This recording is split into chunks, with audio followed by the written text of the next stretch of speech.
Hello there, this is a quick breakdown video on how I made this isometric drawing. I'll include all the details from the canvas size to what brushes I used and some tips and tricks I like to use on Procreate. And a quick overview from my equipment. I draw on an 11-inch iPad Pro 2nd Gen and use the Apple Pencil as my stylus. Okay, so the first step, or I guess step 0, is to scroll on Pinterest for hours and hope you're stuck with inspiration for your piece. Okay, now the best tip. So to help avoid the mindless scrolling and to organize my thoughts a bit better, I've been using Milano lately. I'm not sponsored or anything, but I saw other artists promote it and it's honestly been a great tool to brain dump all of my art ideas. You can see here all the isometric Pinterest posts I was inspired by. This one in particular gave me the idea to have a floating building in the sky and make it kind of like a little pit stop for all the cute creatures flying through a sort of a sky highway. Alright, now it's time to open up Procreate and start drawing with all this inspiration now I've got loaded in my brain. I started off with a 1500 by 2100 canvas size.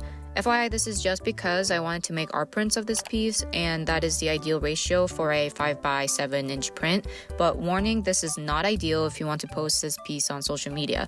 For that, I recommend something like a 1625 by 2025 pixel canvas. And a quick plug for brushes I currently like to use. I've been using this free brush pack I got online by Otkey for years now, specifically the sketch, line, and color brushes. I'll put the link in the description below if you want to check it out. I typically use this brownish color to do my sketches. I don't know why, just a habit at this point. So I love this idea of a dragon wrapping itself around the whole building to take a quick nap because he was tired after a long journey. And I think it's a great thing to think about when making these sort of pieces is if you can incorporate some sort of visual storytelling elements to really engage the audience for what your piece is trying to say. I also try to have a cleaner sketch layer so my future self doesn't have to struggle so much when doing the line art. Alright, now on to step 2, which is line art, my personal favorite part of the process. So time to lower the opacity on the sketch layer. Also, quick seizure warning, as you can see how many tries it takes for me to decide on my line art. Also, I'm using the line brush in that brush pack I mentioned earlier. And a quick tip for line art brushes. If you swipe left on the brush and click edit, you can go to the brush settings. Then you can increase the stabilization, which helps you create steady lines if you have shaky grandma hands like myself. I decided halfway here to add another cute animal. Since I already put in a mailbox, I realized there should be a mailman. I think I googled pelican drawing and came across that Animal Crossing character. I'm blanking on the name, but please include it in the comments below if you know. Okay, next step, coloring. A quick tip to make your coloring process faster, click your line art layer to reference. Then you can use the automatic fill tool on your coloring layer to fill in the space you select. After you select the space, you can then drag your pen left or right to adjust the fill settings. Note though, this is only useful if you have line art similar to mine here with no gaps, or it's going to be really hard for the software to figure out like where the area is that you want to fill.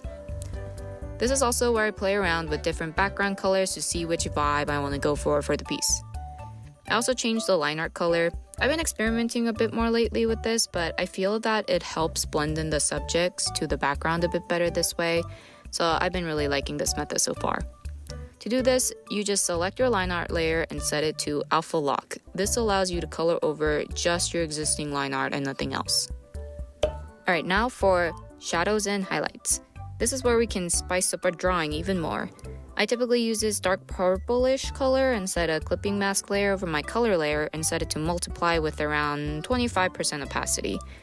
And for highlights, I like to create another layer over the multiply clipping mask layer and use a yellowish orange color and change the setting to add with opacity between 20 to 30%. All these settings of course will depend on the piece, so you just gotta play around with the settings and find something that works and that looks right for you.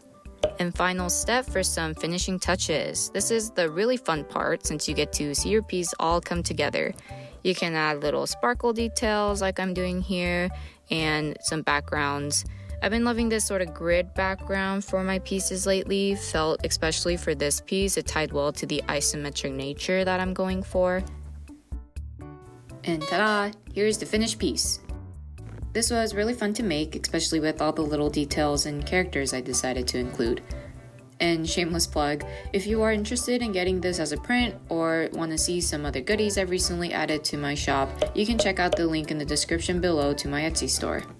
Thank you for watching this kind of chaotic breakdown, and hope some of the tips I shared helped you as well. Let me know if you have any questions about Procreate or digital art in the comments below. Thank you for watching and happy drawing!